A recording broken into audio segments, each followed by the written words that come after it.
पश्चिम बंगाल में 2026 के चुनावी महाकुंभ का आगाज हो चुका है।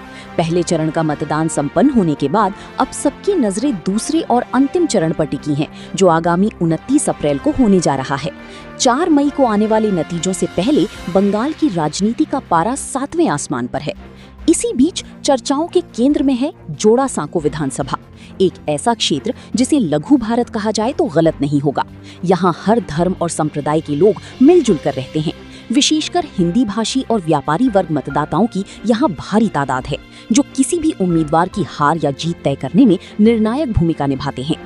इस बार जोड़ासांको का चुनावी मुकाबला त्रिकोणीय और बेहद दिलचस्प हो चुका है।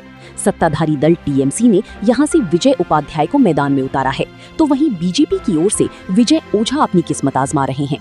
दूसरी तरफ कांग्रेस के प्रत्याशी दीपक सिंह भी मजबूती के साथ चुनावी अखाड़े में डटे हुए हैं।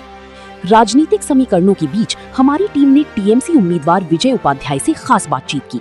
हमने जानने की कोशिश की कि उनकी कार्यशैली इस चुनाव में कैसी रहने वाली है और किन बड़े मुद्दों को लेकर वो जनता के बीच जा रहे हैं। क्या है उनका विजन और जीतने के बाद जोड़ासांको की सूरत बदलने के लिए उनके पास क्या रोड मैप है। आइए देखते हैं विजय उपाध्याय की ये खास बातें। देखिए, जोड़ासांको परंपरागत टीएमसी की सीट है। हमारा ही विधायक था और यहाँ 11 नगर निगम के पार्षद हैं, उसमें 9 टीएमसी के हैं और 2 बीजेपी के हैं।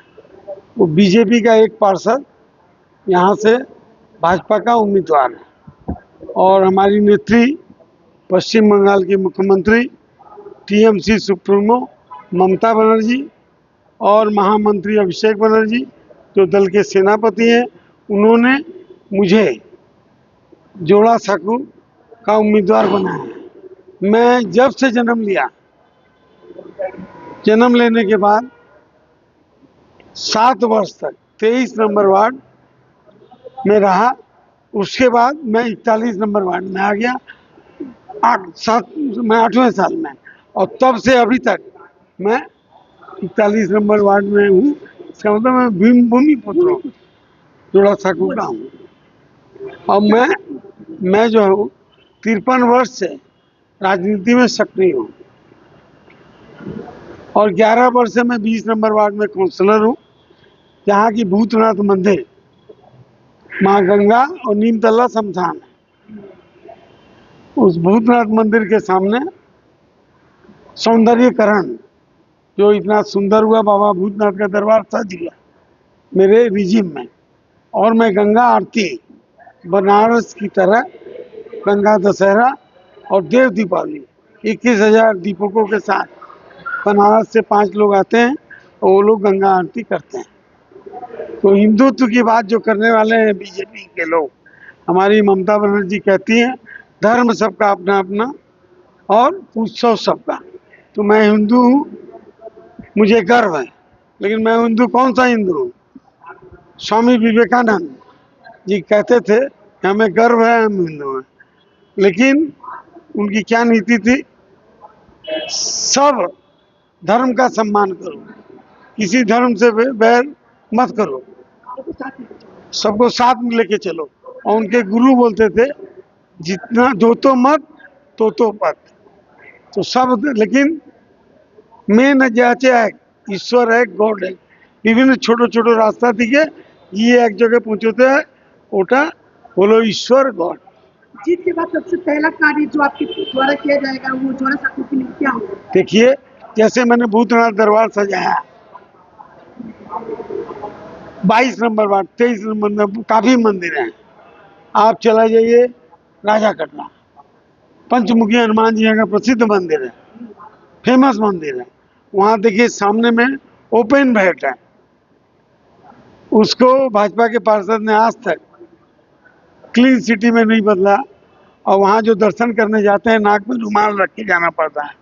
तो मेरा पहला काम होगा कि जितने भी प्रसिद्ध मंदिर हैं छोटे बड़े, उस जगह का सौंदर्यीकरण, लोग जाने आने में कहीं असुविधा ना हो, एलईडी लाइट, सौंदर्यीकरण के साथ साथ बोर्ड लगाना, और जो ओपन बैठ है उसको तुरंत संग वहाँ बंद कराना।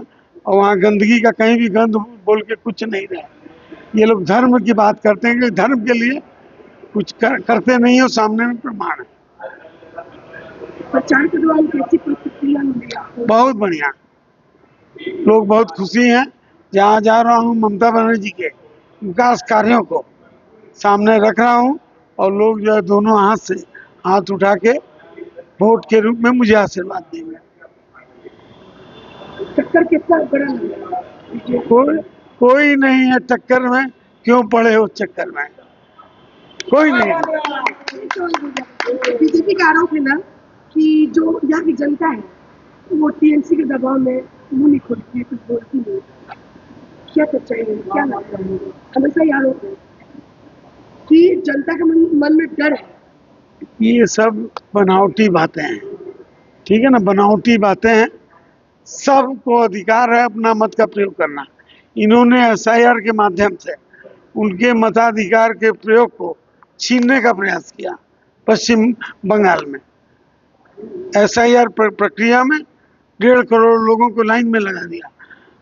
संविधान में बाबा साहब अम्बेडकर ने संविधान में अधिकार दिया था कि जो भी यहाँ का नागरिक है वो अपना मताधिकार का प्रयोग करके अपने द्वारा निर्वाचित सरकार बनाएगा। लेकिन उन्होंने क्या किया, लाइन में लगा दिया, सबको नाम कटवा दिए। लेकिन ममता बनर्जी ने दिखा दिया पूरी पश्चिम बंगाल को कि बंगाल क्या है। वो खड़ी हो गई, हाई कोर्ट गई, हाई कोर्ट ने नहीं सुना तो सुप्रीम कोर्ट गई और सारे देश को दिखा दिया। खुद जाके लड़ी केस और वहाँ से टर्मिनल बनाए सुप्रीम कोर्ट की देखरेख में और हाई कोर्ट की देखरेख में एसआईआर की प्रक्रिया चल रही है। जिन लोगों का नाम बाद गया फिर अप्लाई कर रहे हैं और जो चल रहा है कि एसआईआर के बाद परिवर्तन होगा। परिवर्तन तो 21 में आदरणीय प्रधानमंत्री मोदी जी और अमित शाह जी आके बोले थे इस बार 200 पार नहीं हुआ, 77 पे अटक गए। तो इस बार 2026 में जो उन्होंने किया है, सबको लाइन में लगाना जाने हैं, नोटबंदी में लाइन में, गैस का दाम बढ़ा दिया लाइन में, एसआईआर में 1.5 करोड़ लोगों को लाइन में लगा दिया। तो इस बार जनता इनको 50 के नीचे भेज रही है और ममता बनर्जी को 235 से ऊपर लेफ्ट फ्रंट का रिकॉर्ड तोड़ेंगी ममता बनर्जी, जो 234 का था 235 के ऊपर में जाके चौथी बार चीफ मिनिस्टर पश्चिम बंगाल का बन रही है। देखिए, हम विजय उपाध्याय को बचपन से देखे हैं। वो लोगों के लिए संघर्ष भी किए हैं और लोगों के साथ भी रहे हैं। ये हम बचपन से देखे हैं। एक घटना मेरे घर में हुई थी जब मैं छोटा था। तो मेरे हीरा राम ओझा बोल के एक परिवार था जिसको मकान मालिक ने जबरदस्ती उस घर से खाली करवाया था। तो मेरे पिताजी के साथ मिलकर उस ओझा परिवार को वापस घर दिखाया, घर में उसको दिलवाया और कम से कम 24 घंटे तक उस परिवार के संग बैठे रहे मेरे पिताजी के साथ। जब विजय उपाध्याय की एक घटना हमको माना जाता है 83-82 की घटना है, जब मैं छोटा था। मैं उस समय से विजय उपाध्याय को जानता हूँ और इसलिए वो एक कर्मठ युवा वर्ग से ही राजनीतिक और सामाजिक जीवन में थे। जो जोड़ा साहब एरिया है व्यापारिक सबसे बड़ा बाजार जो सब आता है व्यापारिक एरिया, क्या लगता है कि यहाँ पर क्या समस्या, मूल समस्या जो अभी तक टीएमसी द्वारा समाधान नहीं किया? देखिए, हम ये चीज हमारे 4 साल पूरे हुए हैं कारपोरेशन में और हमने ये देखा, पहले यहाँ बीजेपी के 3 पार्षद थे, एक पार्षद कांग्रेस का था, 4 पार्षद थे। वे लोग खाली पार्षद बने, जनता की आवाज नहीं बने। हम जनता की आवाज बनना चाहे, फर्क इतना ही है। देखिए, वो उनका व्यक्तिगत मामला है। वो व्यक्तिगत मामले में उनको क्या है। देखिए, आज से राजनीतिक 2 तरह की होती है, एक राजनीतिक नशा, एक राजनीतिक पैसा। जब राजनीतिक व्यापार के रूप में आदमी मानते हैं कि जहाँ फायदा होगा वहाँ जाएंगे, तो उस लोगों के बारे में कुछ बोलना भी गलत है।